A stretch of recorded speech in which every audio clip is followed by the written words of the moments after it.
নমস্কার, রাধে রাধে সবাইকে। গোপু সোনার মিষ্টি আলাপে আপনাদের সকলকে স্বাগত।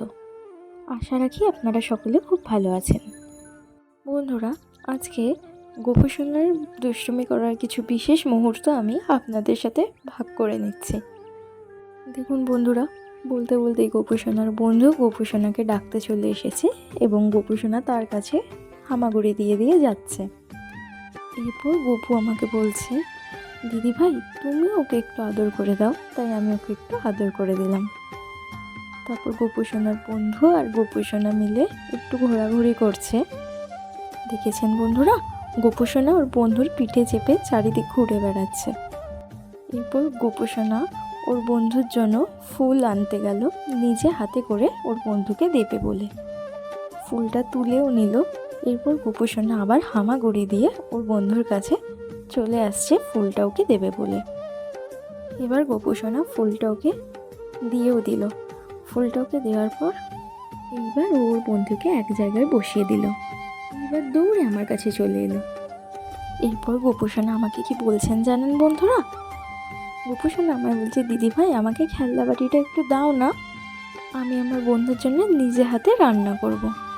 দেখলেন বন্ধুরা, গোপু সোনা ঠিক কতটা দুষ্ট হয়েছে। ও নাকি নিজে নিজে রান্না করবে। তারপরে ও রান্নাবাটির জন্য সব খেলনা জোগাড় করে নিল। রান্না করার বাসনটাও খুলতে পারছিল না, আমি খুলে দিলাম সেই কারণে।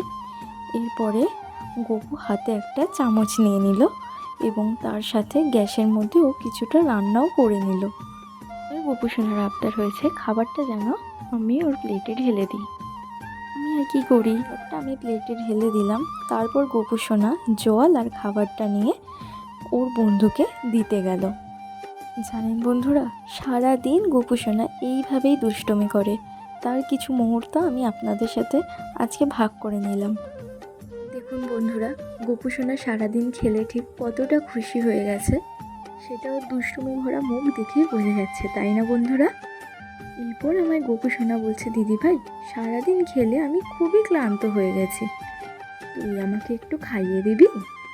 তাই আমি গোপু সোনাকে জিজ্ঞেস করলাম আজকে দুপুরবেলা ও কি খেতে চায়। ও আমাকে বলল ও নাকি লাড্ডু খেতে চায়।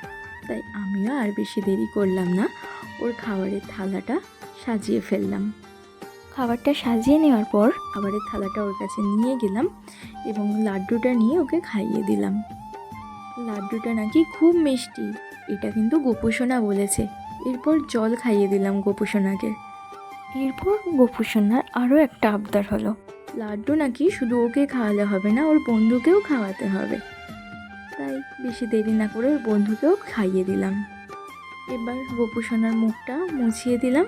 তারপর গোপু সোনাকে একটা খেলনা দিয়ে দিলাম। এবার ওকে বসিয়ে দিলাম ওর দোলনাতে এবং কিছুক্ষণ দোল দিয়ে দিলাম যাতে ওর আনন্দ হয়। বন্ধুরা, এই ভিডিওটা শুধুমাত্র একটু মজার জন্য বানানো হয়েছে। ত্রুটি থাকলে ক্ষমা করে দেবেন। সকলে খুব ভালো থাকবেন। রাধে রাধে।